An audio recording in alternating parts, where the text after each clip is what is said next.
कई जो अपने इन 16 दिनों में जो अपने पितरों के निमित्त कुछ नहीं करते, और जब 16 दिनों बाद जब यहां से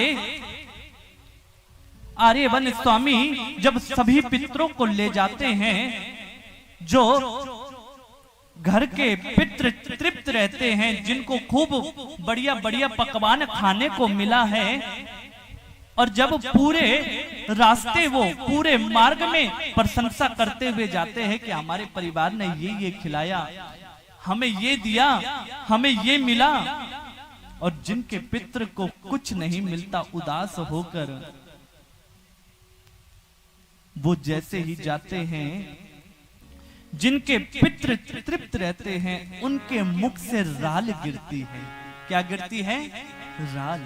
और जिनके पितृ जिनको कुछ नहीं मिला, उन 16 दिनों में जिनको एक अन्न का दाना तक नहीं मिला, जिनको जल तक नहीं मिला, वो उस पितरों की राल को चाटते हैं महाराज, और चाट चाट कर अपना उदर भरते हैं और अपने कुल को कोसते हैं कि हम ऐसे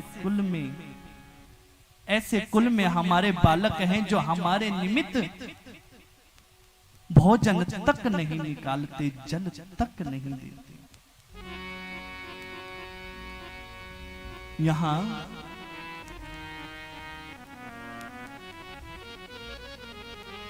हमारे पितृ सबसे बड़ी शक्ति कोई बताई है, वो पितरों की शक्ति बताई है। पितृ हमेशा हमारे आगे पीछे घूमते रहते हैं, कहते हैं कि हमारे पिताजी, हमारे दादा चले गए। कहां चले गए? अरे यही है वो, एक बार याद तो करो। कोई नया काम करने जा रहे हो, प्रणाम करके जाओ, दादा हमारे संग चलो, हमें ये काम करना है। वो आपके संग होंगे, आपको आभास देंगे, और क्या मजाल कि वो काम ना हो।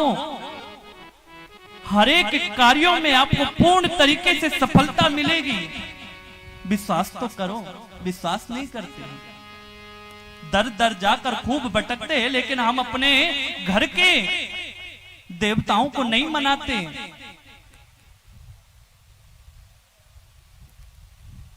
वो सब पितृ हमें हमेशा देखते रहते हैं,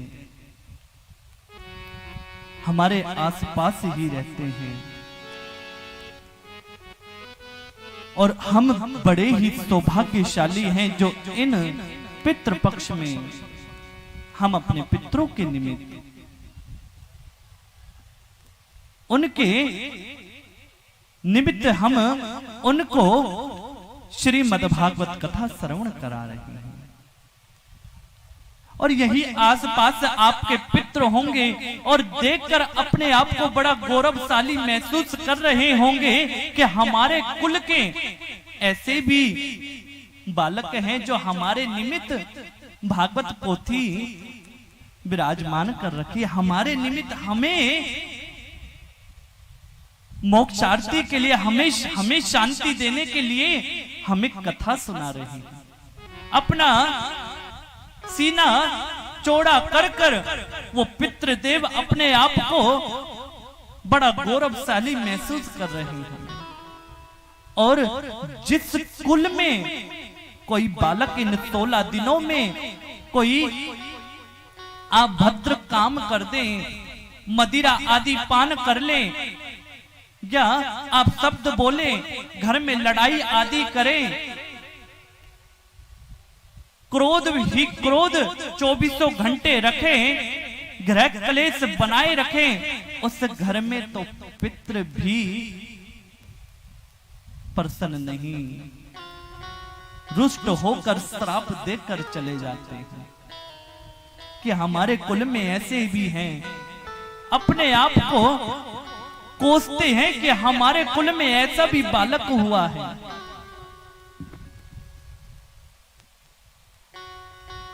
हमारे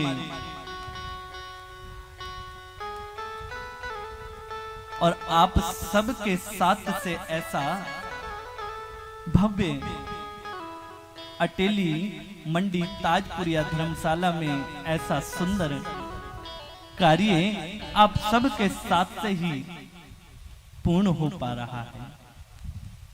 और ये अभी की विचार नहीं है, इसकी तैयारी 8-10 महीने पहले से ही तैयारी इसकी आरंभ हुई थी। और हमारे सुमित गोयल जी, हमारे भैया, जैसे ही हम आए, आकर हमने प्रस्ताव रखा, भैया अब की बार हमारा विचार ऐसा है कि अपने पितरों के निमित्त जो भी भागवत पोथी अपने पितरों को सुनाना चाहे या ऐसा कार्य हम करें।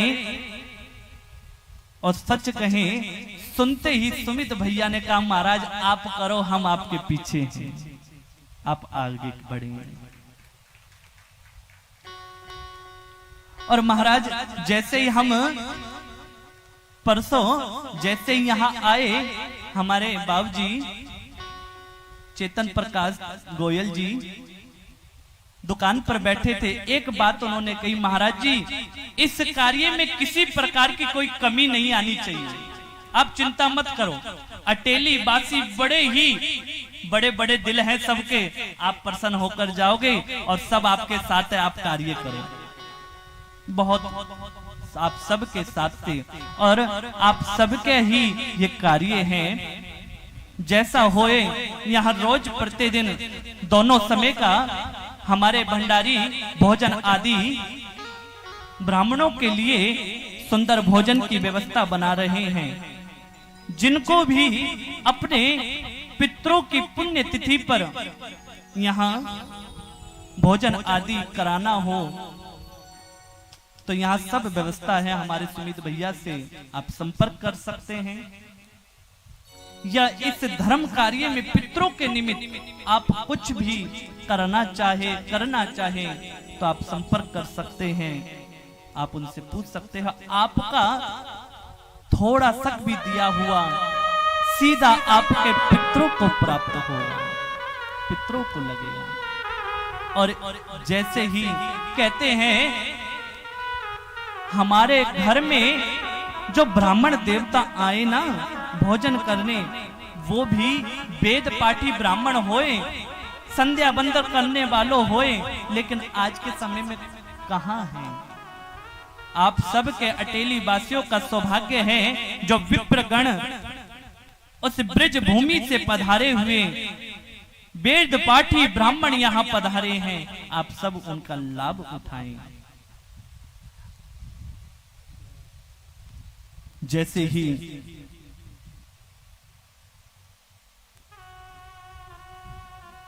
सौनकादिक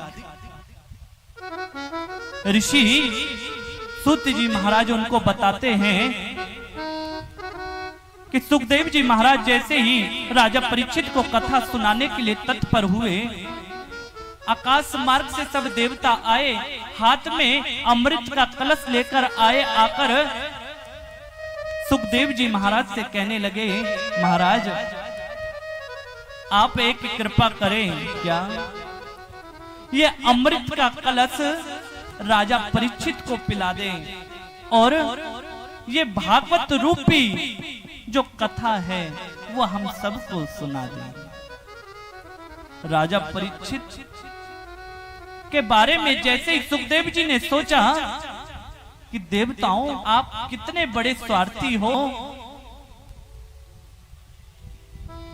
हाथ में अमृत का कलश लेकर आए और कहीं तुम भक्त बनकर आते तो मैं जरूर तुम्हें सुना भी देता, लेकिन तुम तो व्यापारी बनकर आए हो। ये अमृत ले लो और ये कथा हमको सुना दो। कब सुधा कब कथा लोके, कब कंच कब माणी महा, ब्रह्मा रतो विचारेवं तदा देव जहां सह। कहा एक पारस मणि समान ये भागवत रूपी, और कहा ये एक कांच के पत्थर समान ये अमृत, कहा एक बराबरी है इनकी। पारस मणि कहा एक कांच का टुकड़ा, इनकी बराबरी नहीं। सुखदेव जी महाराज ने सोचा अगर मैं ये कथा इन देवताओं को सुना दूं तो आज नहीं तो कल पुनरपि जननम पुनरपि मरणम पुनरपि जननी जठरे सैनम। मनुष्य इस जीवन में कार्य करता है, जितना धर्म करता है उसी प्रकार जैसे बैंक में हमारा धन इकट्ठा रहता है, जब तक बैंक में धन है जब तक ब्याज लगता है, जब अपने खाते से आपने सारा धन निकाल लिया तो ब्याज भी नहीं लगता। उसी प्रकार जब तक आपने पुण्य किए, आपके पुण्य इकट्ठे हुए, उतना ही समय आपको स्वर्ग में रहना मिल सकता है। पुनः आपके पुण्य समाप्त हुए फिर दोबारा इस भूतल पर आना पड़ेगा। पुनरपि जननम पुनरपि मरणम, ये मरना जीना ऐसे ही ये चक्र चलता रहता है। फिर क्या करना है? उसी समय सुखदेव जी महाराज ने विचार किया, अभक्तस्य विदयाना दधो से कथामृदम श्रीमद् भागवती वार्ता सुरनामपि दुर्लभम। उन देवताओं को मना कर दिया और राजा परीक्षित को कथा सुनाने के लिए तत्पर हुए। देखें हम सब कितने बड़े सौभाग्यशाली हैं, जो कथा उन देवताओं को सुनने को नहीं मिलती वो कथा हम सब श्रवण कर रहे हैं। तो हम देवताओं से भी बड़े हुए और बार बार इस कथा श्रवण करने के लिए उस भगवान को भी इस भूतल पर आना पड़ता है, आना पड़ता है। जैसे ही कथा पूर्ण हुई, ब्रह्मा जी सब देवता गए, जाकर देखा ब्रह्मा जी तराजू लेकर आए, एक पलड़े में वेद वेदांत तो उपनिषद आदि रख लिए, दूसरे पलड़े में भागवत जी को विराजमान किया। क्या देखा? लहुन्यानी जातानी गोरवेणो इदम है तदा ऋषि गणः सर्वे विस्मयं परं ययुः। जैसे ही तराजू लेकर तोलने के लिए एक पलड़े में वेद वेदांत रख लिए, जितने भी इस संसार में धर्म पूजा पाठ आदि व्रत तप है सब विराजमान किए, दूसरे पलड़े में जैसे ही भागवत जी को विराजमान किया, क्या देखा? सब देवताओं ने जो भागवत रूपी पलड़ा है वो नीचे हो गया और जो वेद वेदांतों से भरा हुआ पलड़ा वो ऊपर हो गया। ब्रह्मा जी कहते, अरे देवताओं ये कोई किताब नहीं है, ये कोई पोथी नहीं है, ये तो स्वयं गोविंद ही है, स्वयं गोविंद।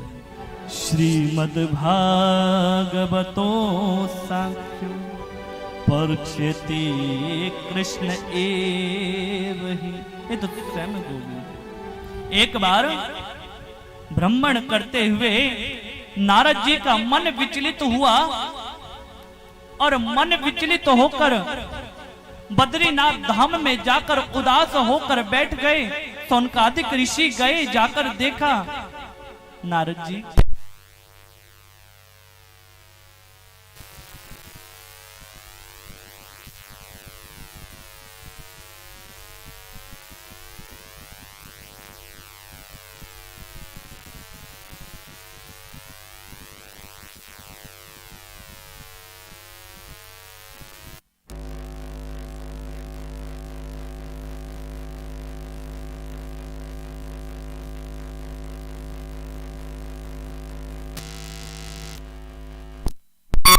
कुतस्या गमयतम तब, कि महाराज आज आप उदास क्यों हो, क्या कारण है उदासी का।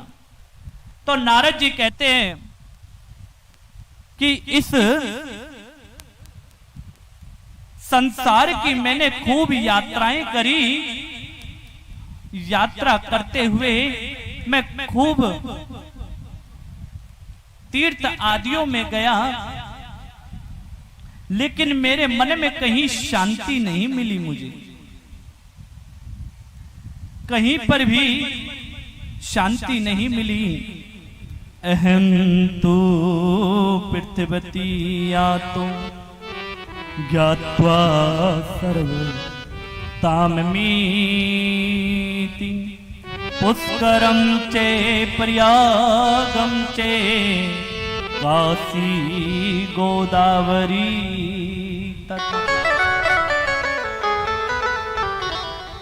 खूब महाराज मैंने यात्रा करी, काशी पुष्कर आदि गोदावरी खूब तीर्थों में गया, लेकिन मेरे मन में कहीं शांति नहीं हुई। आज तीर्थ में भी सबसे ज्यादा पाप हो रहे हैं। जाओ जाकर देखो, उस गंगा में स्नान किया, स्नान करते ही उसके किनारे कितने लोग ऐसे हैं जो वस्त्र भी उसी गंगा में धोते हैं, साबुन लगा लगा कर उस गंगा, अमृतमय गंगा को अपवित्र किए जा रहे हैं, दूषित कर रहे हैं। तीर्थ में गए, आपके पास धन है, आप प्रसिद्ध व्यक्ति हैं, आपका खूब नाम है, आपको वीआईपी दर्शन हो रहे हैं। 500 रुपए दिए, फटाफट आगे गए, खूब दर्शन हुए, और आपके लिए अलग से प्रसाद आया अंदर से। और एक व्यक्ति जिसको 5 रुपए चढ़ाने हैं, 5 घंटे से लाइन में खड़ा है। और सच कहें, तीर्थ में जाओ, पैसे का अभिमान किसको दिखा रहे हो? भगवान को। जिस भगवान ने तुम्हें सब कुछ दिया, उसके लिए क्या इस शरीर से जरा सा कष्ट नहीं पा सकते? और सबसे सुंदर दर्शन वही होते हैं जो भगवान की प्रतीक्षा करते करते, एक एक पैर रखते रखते आगे आओ और उस गोविंद का दर्शन करो। नारद जी कहते हैं कि मेरे मन में शांति नहीं मिल पाई, मैंने खूब यात्राएं करी, मैं खूब तीर्थों में गया, लेकिन मेरे मन में अशांति रही। फिर कहा कि मैं गृहस्थियों के जीवन में भी गया महाराज, लेकिन गृहस्थियों के जीवन में भी आज पाप ही पाप हो रहे हैं। घर में बड़े जो वृद्ध अवस्था को प्राप्त करे हुए हैं, कोने में खाट बिछी रहती है, लेटे रहते हैं, कोई पूछता नहीं है महाराज। खाना आ गया और उनके लिए तो खाना भी अलग ही, 2 रोटी मिल जाए, जाकर हाँ पापा खा लो, बहू ले जाकर दे देती है। बेटा आया, माँ कई बार जाकर पूछती है, बहू बेटा नहीं आया, आज विलंब हो गया, हाँ हाँ आ जाएगा, आप भोजन कर लो, सो जाओ आप। लेकिन टकटकी लगाकर गेट की तरफ देखती रहती है कि अभी तक मेरा पुत्र नहीं आया। जैसे ही आता, माँ से नहीं बोलता, सीधा बहू के पास जाता, खाना खा लिया तूने? बच्चों ने खा लिया? हाँ खा लिया, ठीक है। अरे जिसके लिए माँ पूरी पूरी रात बैठी रहती, वो बालक रो पड़ता, वो माँ पूरी पूरी रात गोद में लेकर उस बालक के लिए अपनी नींद तक भूल जाती। आज वो बालक माँ के लिए कुछ क्षण नहीं निकाल सकता। घर में बड़े बुजुर्गों का मान सम्मान समाप्त हो गया। घर के द्वारे पर बैठा देते हैं, आते जाते देखते हैं, चौकीदार बना देते हैं माँ बाप को। महाराज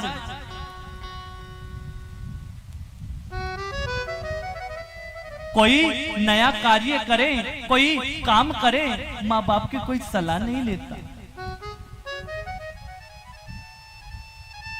बहू रानी से 10-10 बार पूछते हैं मुझे ये काम करना चाहिए, तू बता।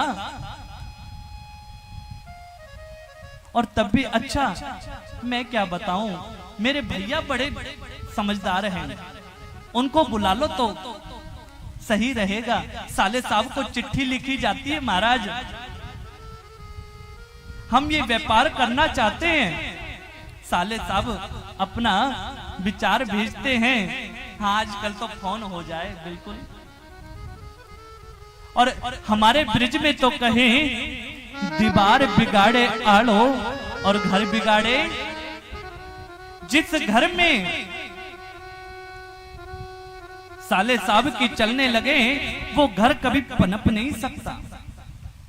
अरे जिस घर में माँ बाप बैठे हैं उनकी कोई सलाह नहीं है, उनके कोई विचार नहीं है। नारद जी बड़े दुखी हुए, बड़े दुखी हुए। फिर कहा कि मैं इन संतों के जीवन में भी गया, लेकिन वहां भी मुझे बड़ा दुख मिला। क्या कि आज संत भी दूषित हो गए। ये बड़े बड़े महल किसके दिख रहे हैं? त्यागी बाबा के दिख रहे हैं महाराज। ये आवाज कहां से आ रही है? मोनी बाबा के आश्रम से आ रही है। ये बालक किसके डोल रहे हैं? ब्रह्मचारी बाबा के डोल रहे हैं। संतों का जीवन भी दूषित हो गया। नारद जी कहने लगे मेरे मन में अशांति इतनी बढ़ गई जो मैं इस बद्रीनाथ धाम में आ गया। अब बताओ मैं क्या करूं। लेकिन मैंने एक विचित्र दृश्य देखा। क्या? जैसे ही मैं यात्रा करते करते उस वृंदावन धाम में पहुंचा, पहुंचते ही नारद जी उस ब्रिज भूमि में जैसे ही जा रहे हैं और जाते ही यमुना किनारे कुछ स्त्रियां बैठकर रुधिन कर रही हैं, रो रही हैं। एक स्त्री के पास दो पुरुष अचिंत अवस्था में मूर्छित पड़े। जैसे ही नारद जी उस ब्रिज में गए, आए, हम सब भी चले उस ब्रिज में। कौन कौन चलेगा?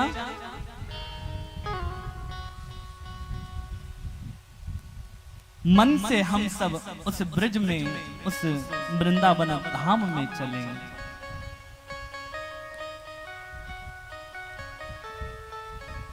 वृंदावन जाऊंगी सखी, वृंदावन जाऊंगी,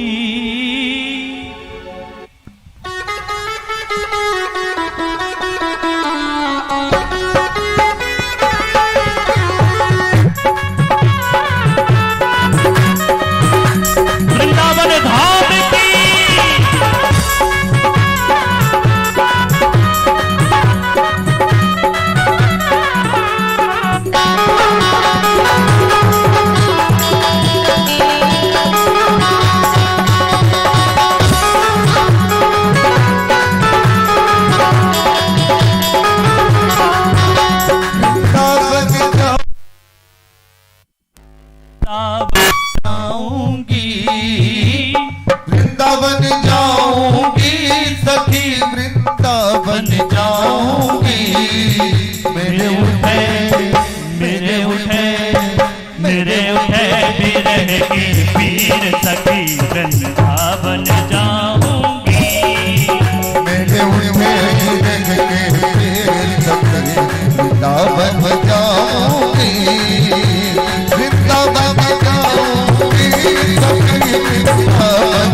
जाऊं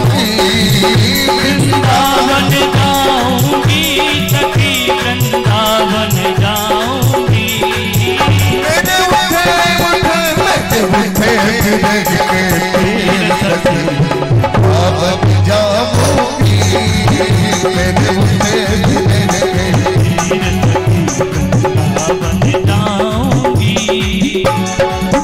राधे ऐसे जाओगे क्या वृंदावन? ऐसे जाओगे तो कभी ना पहुंच पाओगे। वृंदावन जाने के लिए खूब मस्ती में झूमते हुए उस गोविंद को याद करते हुए, मुख से बड़े नृत्य करते हुए प्रभु को याद करें।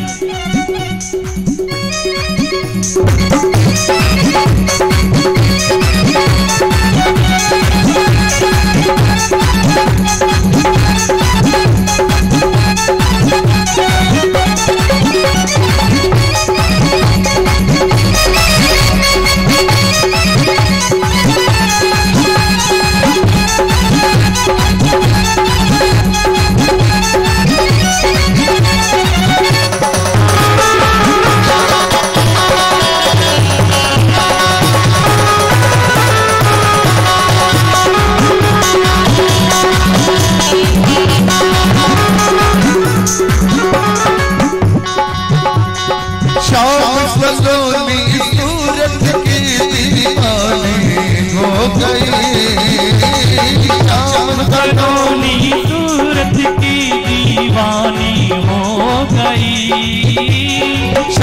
सलोनी सूरत की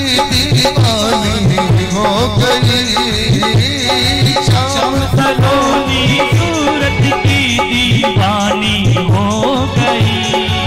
अरे कैसे कैसे भागूंगी सखी पावन जाऊंगी, मैं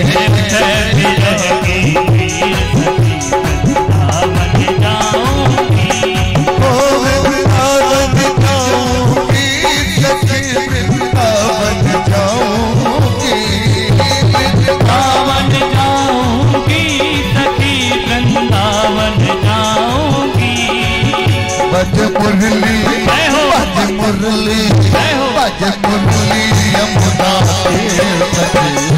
पावन जाऊंगी, बज मुरली यमुना तीर सखी वृंदावन जाऊंगी।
मेरे नैनन बरसे पीर सखी अब जाऊंगी, मेरे नैनन बरसे पीर सखी अब जाऊंगी।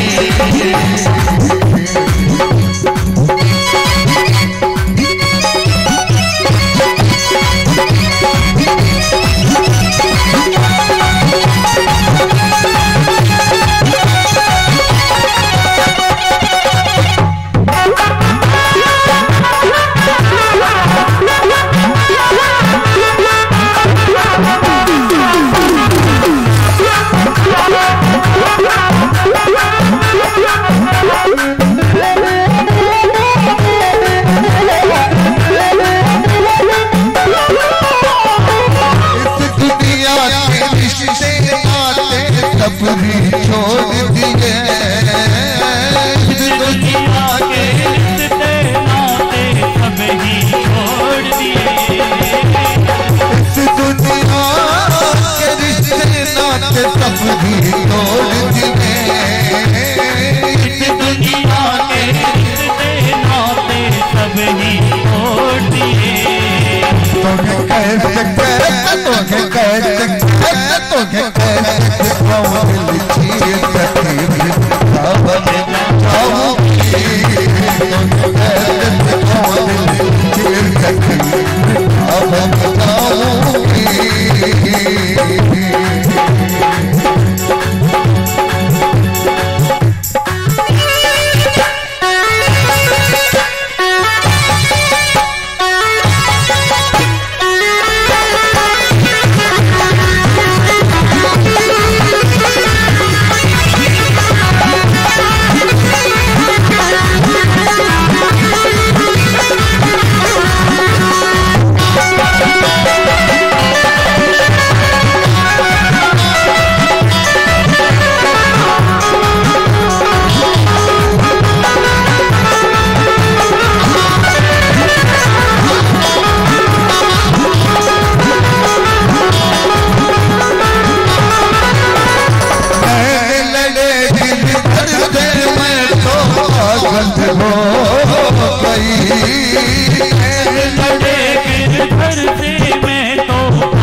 सरकार कितने और कैसे हैं, जरा एक बार हाथों को उठाइए और अपने स्थान पे बैठे।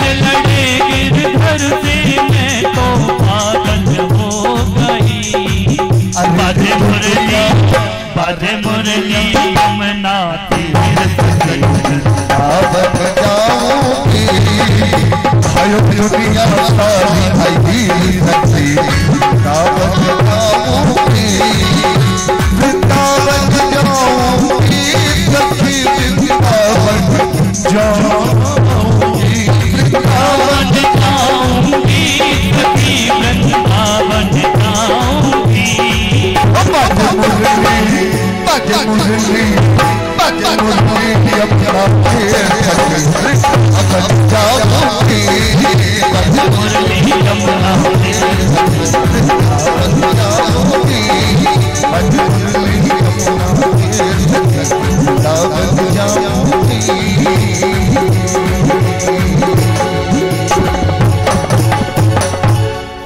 बोलो वृंदावन धाम की जय हो। दो मित्र जैसे ही वृंदावन धाम में जैसे ही गए, जाते ही बिहारी जी के दर्शन के लिए जैसे ही गए, कौन कौन गया बिहारी जी के दर्शन करने? क्या बात, बहुत जैसे ही दोनों मित्र बिहारी जी के दर्शन करने के लिए गए, जाते ही दोनों मित्र खड़े बिहारी जी के दर्शन किया। दर्शन करते ही दोनों मित्र बाहर आए। आते ही एक मित्र कहने लगा, भैया मैं पुनः दर्शन करने जाऊं। दूसरा मित्र कहता, भैया अभी इतनी देर से तो हम मंदिर प्रांगण में थे और हमने दर्शन किए, क्या तूने दर्शन नहीं किए? अभी इतनी देर से तो हम ठाकुर जी को निहार रहे थे। फिर दूसरे मित्र ने कहा, भैया क्या बताऊं, मैं उनको इतना देखा जितना देखा जा सकता था, मैंने उनको उतना देखा जितना देखा जा सकता था। अब तुम ही बताओ इन दो आंखों से कितना देखा जा सकता था प्यारे, कितना देखा जा सकता। और बिहारी जी के मंदिर में जाओ, सच कहें हमें तो दर्शन करने भी नहीं आते। मंदिर जाते हैं जल्दी जल्दी में, लोटा ले गए, जैसे तैसे भगवान के ऊपर डाला, फटाफट जो चढ़ाया और अपने घर को भाग आए। ना ना, एक मैया रोज मंदिर जाए, मंदिर की पूजा की सामग्री वो टोकरी हाथ में लेकर रोज जाए। एक पड़ोसन देखकर और सबसे कहती हुई जाती, मैं मंदिर जा रही हूं, मैं आज मंदिर जा रही हूं। सब देखते, अच्छा मंदिर जा रही है, ठीक, बहुत बढ़िया। एक बार मार्ग में उस मैया से किसी ने पूछ लिया, आप मंदिर से लौट कर आ रही हो, आज भगवान ने कौन से वस्त्र पहन रखे हैं, कौन से कलर के वस्त्र हैं भगवान के? अब मैया कहती, वो तो मुझे पता ही ना है। तो वो क्या मंदिर जाना सार्थक है आपका? मंदिर जाओ, ठाकुर जी के चरणों को निहारे, चरणों को निहारते हुए उनकी सुंदर चरणों से ऊपर उनके शरीर पर कितने सुंदर वस्त्र हैं। एक एक वस्त्र का दर्शन करें, अपने हृदय में उस छवि को प्रकट करें। धीरे धीरे सुंदर पीतांबरी धारण कर रखी है ठाकुर जी ने, अपनी नयन से उनके दर्शन करते करते जैसे ही मुखमंडल को देखे निहारते रहें, कितने सुंदर हैं। हे गोविंद, बस जीवन यूं ही निकल जाए, हम आपको दर्शन करते रहें। बस उस मुखार बिंद के दर्शन करते हुए मुकुट की ओर नजर जाए, चितवन टेढ़े खड़े हैं गोविंद, हाथ में बंसी, अधरों पर मुरली लिए और मधुर मधुर गोविंद उस मुरली को बजा रहे हैं। उनकी अलकावली, उनके केस, गोविंद के सुंदर केसों का दर्शन करें। वो ब्रिज गोपियां यमुना किनारे गोविंद की उस मनोहर, उस गोविंद की सुंदरता पे ऐसी रीझ गई। दुर्योधन भगवान से जीवन भर खूब मिला, 100-150 बार तो दुर्योधन ने गोविंद के दर्शन किए होंगे, लेकिन उसको ये नहीं पता कि ये कोई साधारण राजा नहीं है, ये स्वयं परमात्मा है, गोविंद है। वो तो यही समझता ये तो ब्रिज का ग्वाला है। उसके पाप इतने भरे हुए थे कि उस दृष्टि को, उन नजरों से गोविंद को नहीं पहचान पाया। और पांडव जीवन की बागडोर उस गोविंद के हाथ में सौंप दी। कन्हैया, आपको रखना है, जैसे मर्जी रखें। महाभारत का युद्ध हुआ, पांचों भैया आराम से सोते। गोविंद एक दिन उनके कक्ष में आए, आकर देखने लगे कि मैं देखता हूं ये पांडव कोई चिंता रखते हैं कि नहीं, इनको चिंता है कि नहीं। जैसे ही आए, नकुल सहदेव के कक्ष में गए, सो रहे। भीम दादा के कक्ष में गए, अर्जुन के कक्ष में गए, अर्जुन को घेर के मारता हुआ सो रहा है। कन्हैया ने कहा, रे भैया उठ, कल युद्ध है। अरे भीष्म पितामह ने प्रण ले रखा है कि मैं पांडवों को समाप्त कर दूंगा, उठ भाई। पांडव, अर्जुन कहता, अरे कन्हैया सोने देना। अरे जब तू जग रहा है तो हमें किस चीज की चिंता, हमें सोने दे। कन्हैया कहते, वारे।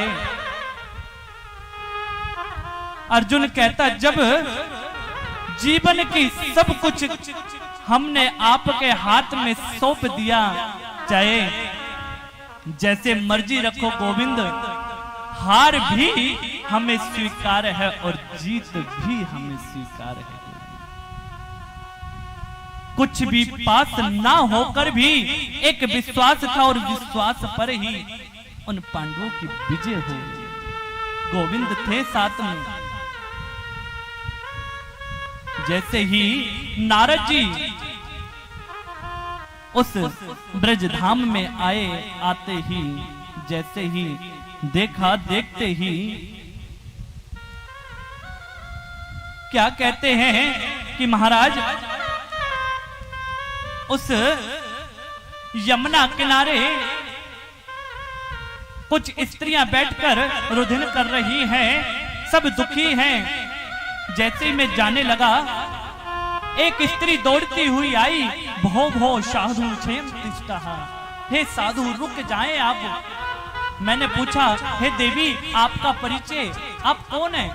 तो बताया कि मैं और कोई नहीं, मैं भक्ति महारानी हूं। ये दो मेरे पुत्र हैं, ये अछेंत अवस्था में पड़े हैं, ज्ञान और वैराग्य।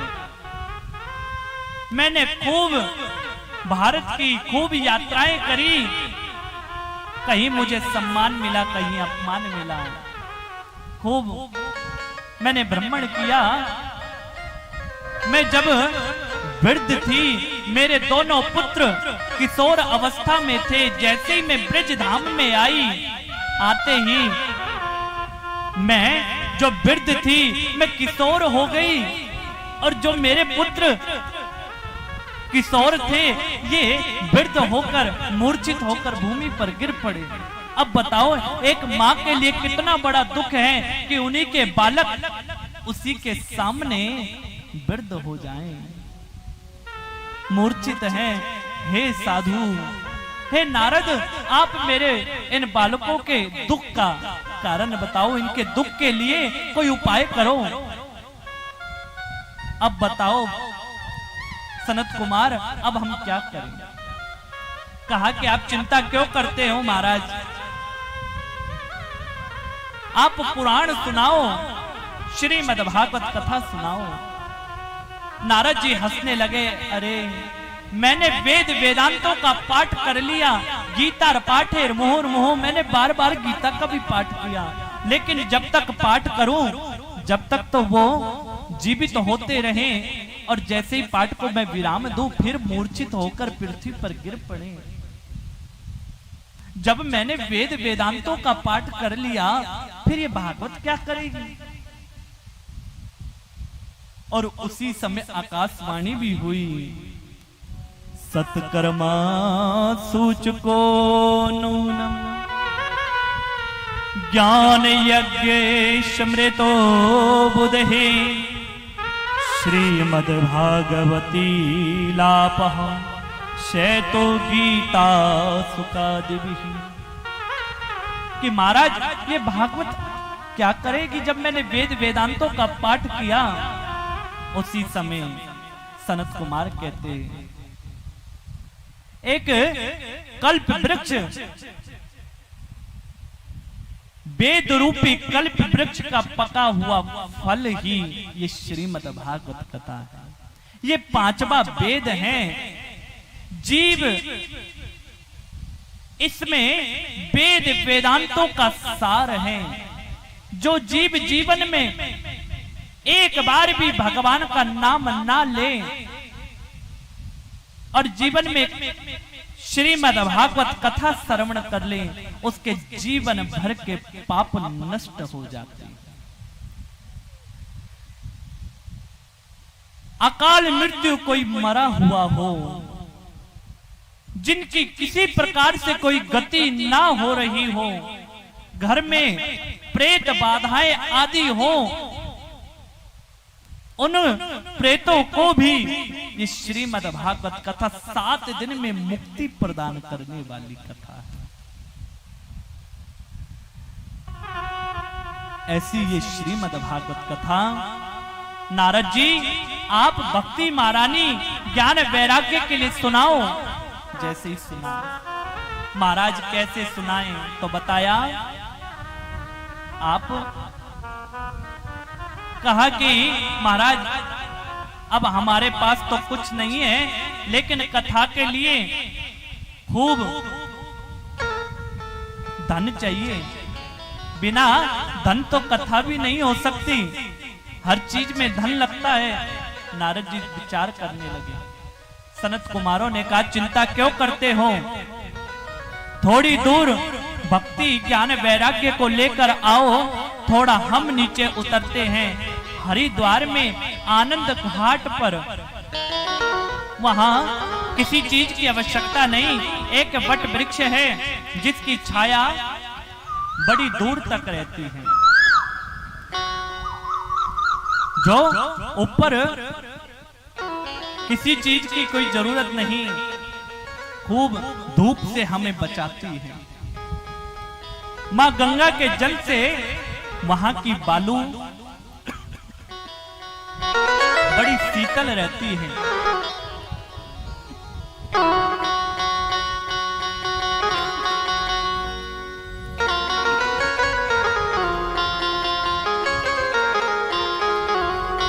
वहां पर वट वृक्ष के आसपास बहुत सुंदर चबूतरा है, वो व्यासपीठ बन जाएगी। आप तो बस भक्ति ज्ञान वैराग्य को लेकर आए। जैसे ही लाते ही उसी समय भक्ति ज्ञान वैराग्य के लिए आसन बिछा दिया। भक्ति महारानी आई, आते ही बैठी, बैठते ही जैसे ही संतों को पता चला, चलते ही सब संत जन वहीं पहुंच गए। पहुंचकर बड़ी सुंदर कथा आरंभ हुई। उसी समय सनत कुमार कहते हैं, जीवन में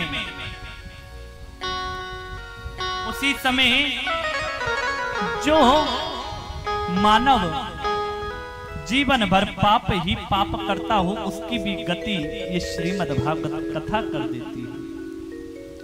ये मनवा पाप कृत्यस्तु सर्वदा सदा दुराचार विमर्गगा क्रोधग्नि दब्धस्य कुटलस्य सप्त यज्ञेन कलो पुनींत के महाराज, जो मनुष्य जीवन भर क्रोध ही क्रोध करता रहता हो, भगवान का कभी नाम ना लिया हो, जो हमेशा जीवन भर कोई सत्कर्म कोई पुण्य कर्म में कभी ना गया हो, कभी कोई दान भी ना किया हो, जिसने उस जीव की भी गति ये श्रीमद् भागवत कथा कर देती है। एक बार श्रवण करने से जीवन में उसी समय बताया कि प्रभु आप इस प्रसंग को बड़े विस्तार से बताए। तो बताया, तूर्णभद्रा नदी के तट पर एक उत्तम नगर है। उस उत्तम नगर में एक विप्र ब्राह्मण रहते हैं, जिनका नाम आत्मदेव है। उनके धुंधली महारानी यथा नाम तथा गुण, जैसा नाम वैसे गुण, धुंधली जिसका मन ही धुंधला हो गया हो। जैसे दर्पण पे रेत गिर जाए तो उसमें मुख नहीं देख सकते, ये मन रूपी दर्पण पे उस धुंधली ने काम क्रोध मद लोभ ईर्ष्या अहंकार जैसा धूल पड़ी है जो कुछ देख ही नहीं पा रही। दिन भर क्रोध करती, जैसे ही पति देव दिखते हाथ जोड़कर खड़ी रहती। जैसे पतिव्रता स्त्री तो सबसे बड़ी यही है, और जैसे ही पति देव घर से बाहर जाएं फिर देखो माँ धुंधली देवी के होती ना कई स्त्रियां, जब तक आड़ पड़ोस से लड़ाई ना कर ले दिन का भोजन हजम नहीं होता। धुंधली छोटे छोटे बालकों को मारती। जैसा हमारे कर्म होते हैं वैसे ही भगवान फल भी देते हैं। धुंधली देवी के कोई संतान नहीं है, लेकिन उसको कोई फर्क भी नहीं पड़ता। आत्मदेव जी रात दिन सोचते जैसे तैसे एक बालक हो जाए, दुखी रहते। एक दिन मार्ग में किसी ने कहा कि महाराज आत्मदेव जी कहते हैं ब्राह्मण को परिपूर्ण रहना चाहिए। जिस ब्राह्मण के अंदर दोष है किसी प्रकार का भी, दोष कैसा, पान मसाला आदि, या कई आपने देखे होंगे वो खाते हैं ना, क्या बोलते हैं, रगड़ते उसको हाथ पे, ये भी एक प्रकार का दोष है। बीड़ी आदि जो किसी प्रकार का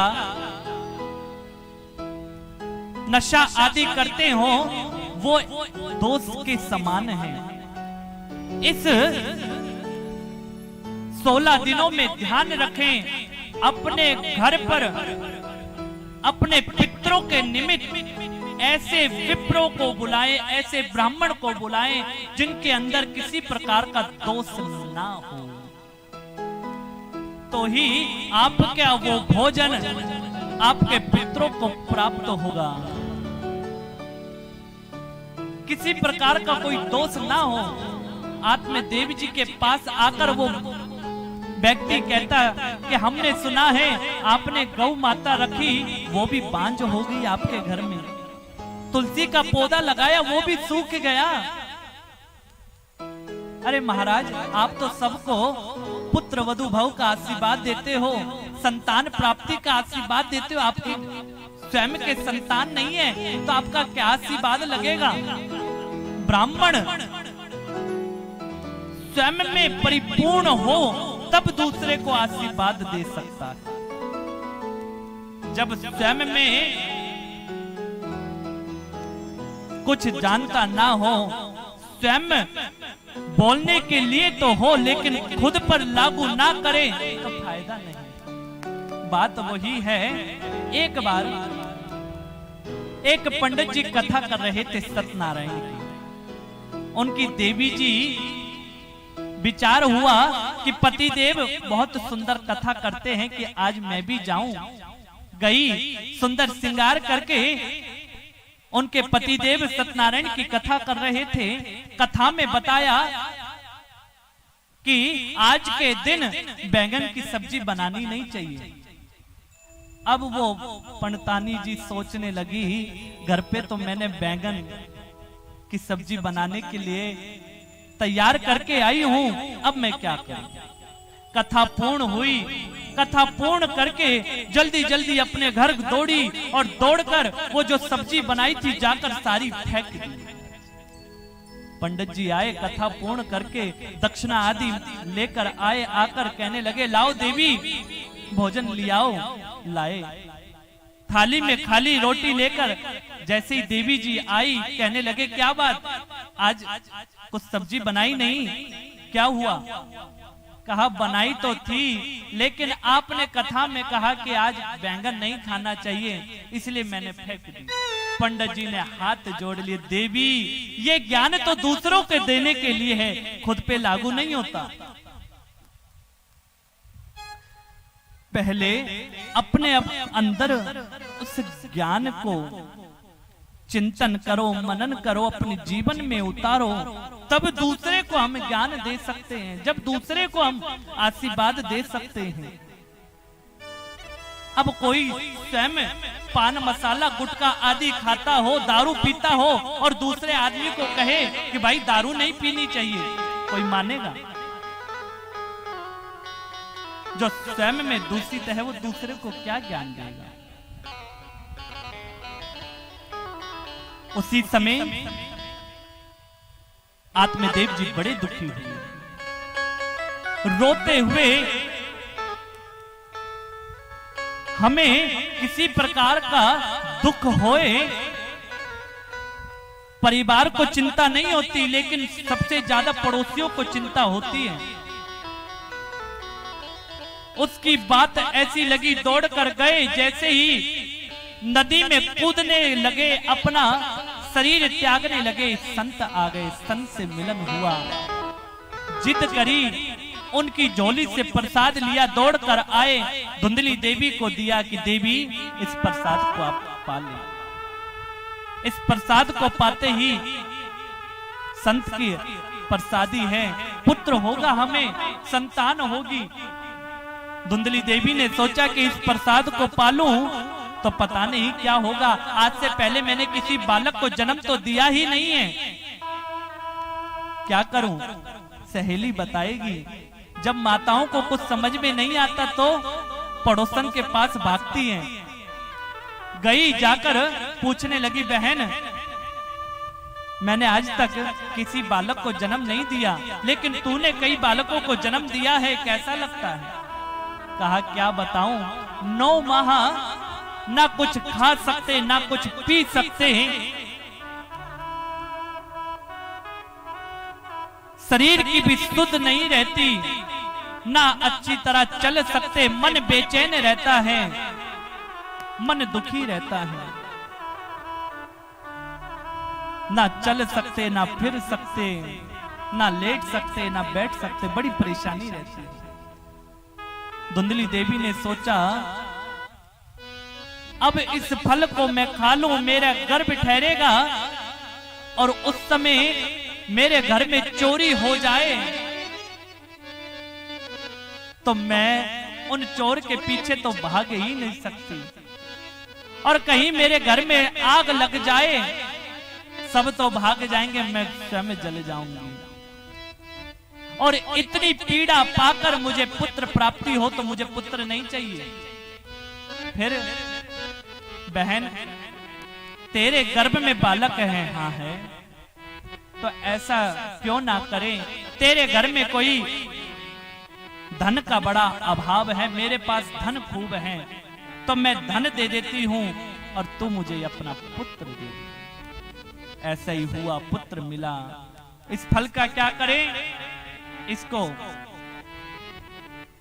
गौ माता को खिला दिया।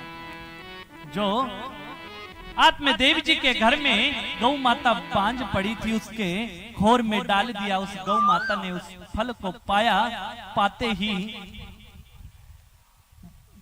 सहेली से जैसे ही पुत्र प्राप्त हुआ, उस गौ माता ने भी बहुत सुंदर एक बालक को जन्म दिया। आत्मदेव जी बड़े खुश हुए, दोनों बालकों को पाकर कहने लगे, जो जीवन में भगवान जीवन भर दुख देता है और खुशी देता है तो चारों तरफ से दे देता है। आज देखो, एक पुत्र के लिए तरस रहे थे, यहाँ 2-2 पुत्र प्राप्त हो गए। नामकरण संस्कार होने लगा। आत्मदेव जी सोचने लगे, मेरा नाम आत्मदेव है, मैं इस बालक का नाम परमात्मा देव रखूं। धुंधली देवी ने हाथ पकड़ लिया, स्वामी 9 महीने मैंने गर्भ में रखा है, दुख मैंने सहे हैं, तो नामकरण संस्कार भी नहीं करूंगी। उसी बीच क्या नाम रखना है, कहा मेरा नाम है धुंधली, तो मैं इसका नाम धुंधकारी रखूंगी। जैसे उस बालक की ओर देखा संतों ने, उसके कान बड़े बड़े गौ जैसे, तो उस बालक का नाम गोकर्ण रख दिया। दोनों बालकों का लालन पालन संस्कार होने लगा। भगवान तो भगत के भाव देखते हैं। दोनों बालकों का नामकरण संस्कार पूर्ण हुआ, लालन पालन होने लगा। गोकर्णहा पंडितो ज्ञानी धुंधकारी महाखला। जैसे हमारे कर्म होते हैं वैसे ही हमें फल मिलता है। गोकर्ण जी संतों के पास बैठते, बड़ों के पास बैठकर ज्ञान पाते। धुंधकारी दुष्ट प्रवृत्ति का बन गया, चोरी आदि करता, विद्यालय नहीं जाता, विद्या अध्ययन नहीं करता, चोरी करने लगा, जुआ आदि खेलने लगा, गलत मार्ग पर चलने लगा। दोनों बालक, लेकिन आयु एक है, लेकिन मार्ग दोनों के अलग अलग है। लालन पालन होने लगा। जब जब धुंधकारी आए, मां धन निकाल निकाल कर देती रहे। और सच कहें, बालक को बिगाड़ने में सबसे बड़ा हाथ किसी का होता है तो वो मां का होता है।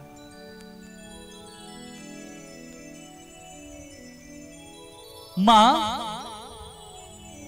जब बालक घर पर ना आए, रात रात भर घर में ना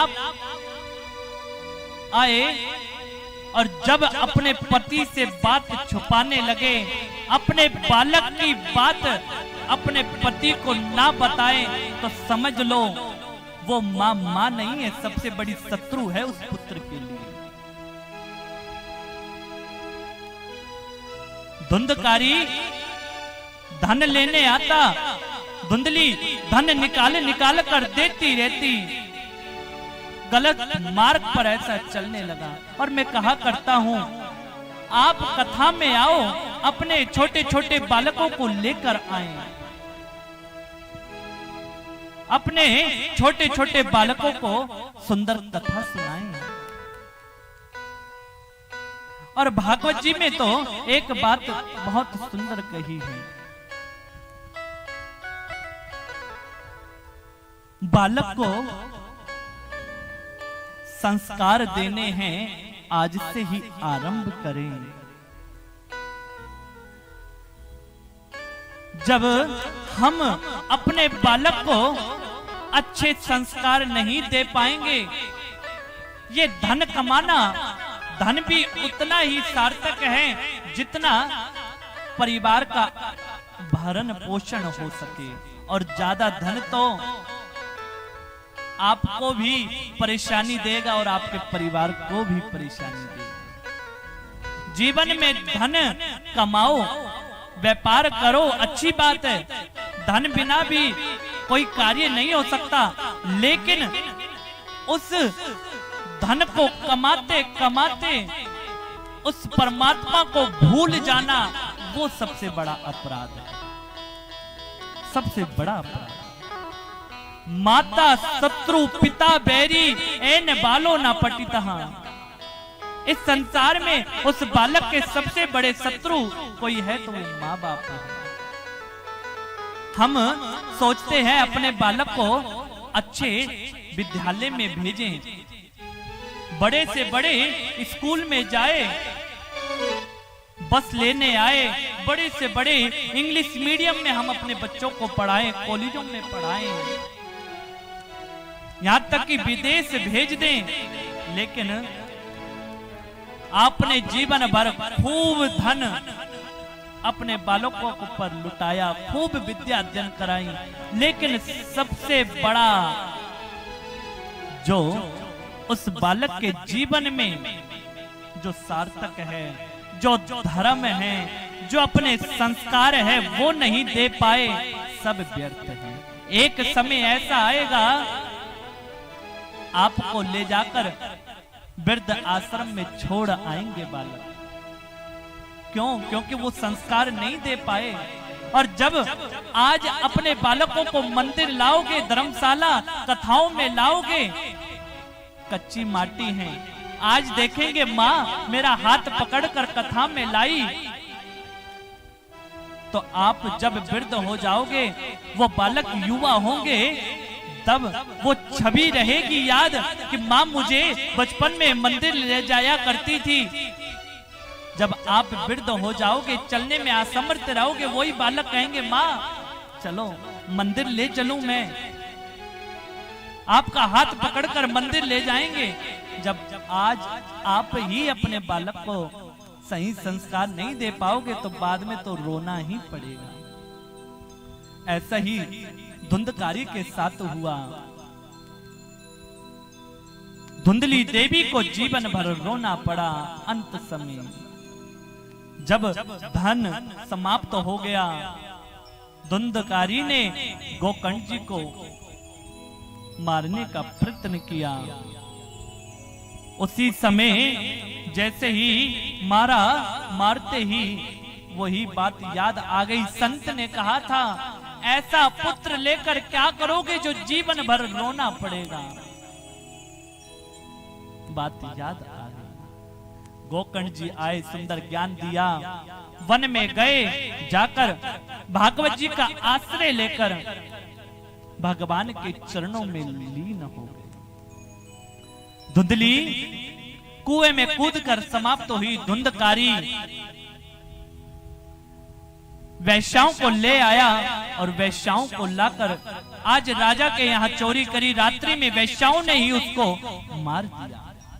जैसे ही मारते ही प्रेत योनि में चला गया, अधोगति को प्राप्त हुआ, भटकने लगा। भटकते भटकते गोकर्ण जी को एक दिन जैसे ही तीर्थों की यात्रा करके आए, अपने घर में जैसे ही विश्राम करने लगे, धुंधकारी की आवाज सुनाई दी। वो प्रेत योनि में, और कहते हैं जिस इस पितृ पक्ष में जो अपने पितरों के निमित्त जीवन में हमारे कर्म ही हमारे संग जाते हैं। जैसा हम कर्म करते हैं वैसा ही हमें फल मिलता है। जीवन में पितरों के निमित्त जो ये श्रीमद्भागवत कथा हम सब अपने पितरों को सुना रहे हैं, कैसे भी पितृ होए,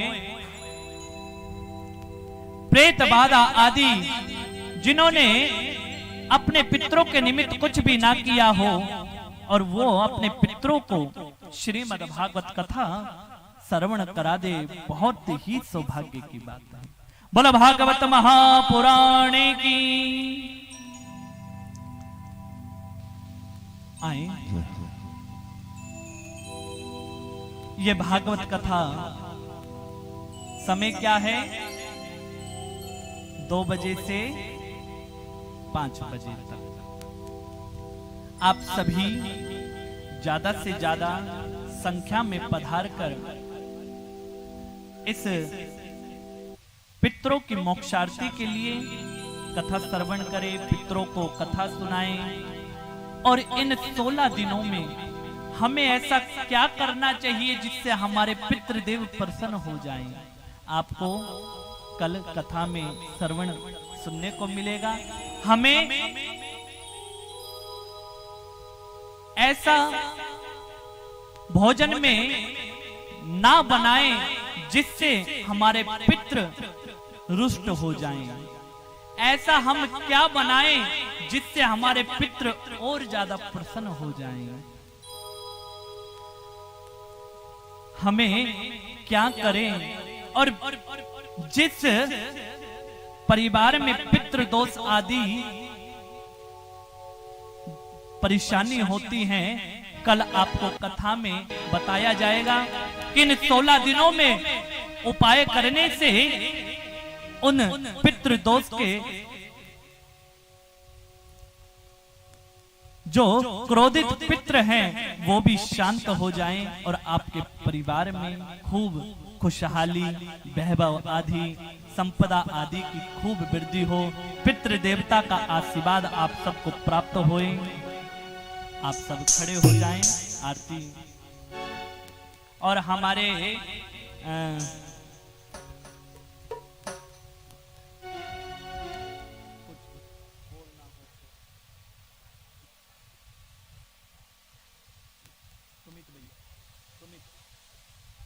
आदरणीय सुमित जी, सुमित भैया, अगर जो मेरी आवाज आपके श्रवण करने का तक पहुंच रही है तो कृपया आप दरबार में आ जाएं। आदरणीय सुमित जी।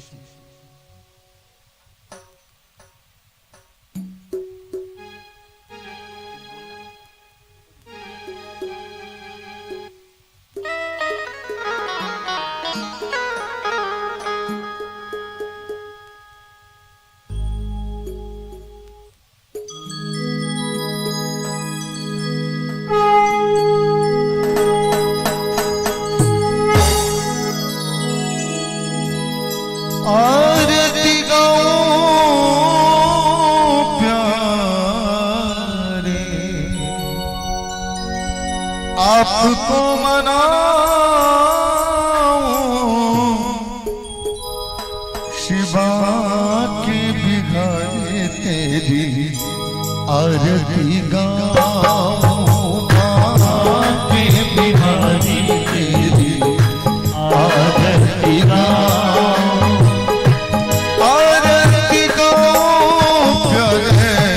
आपको मनाऊं, आरती गाऊं प्यारे, आपको मनाऊं, कुंज हर बदन मुरारी, हे विधाई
में